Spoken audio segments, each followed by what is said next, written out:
So I knew this trunk was bad, but I didn't realize it was only being held on by the latch. The mounts are completely destroyed, which means this trunk is done. But before I throw it away, there's one thing I want to save. Hopefully that didn't break.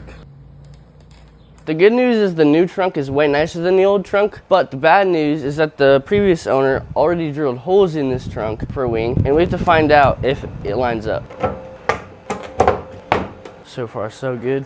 They don't line up perfectly, but I think it'll work.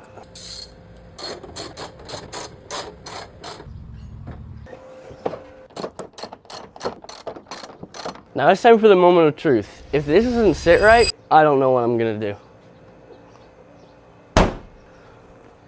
That's freaking beautiful.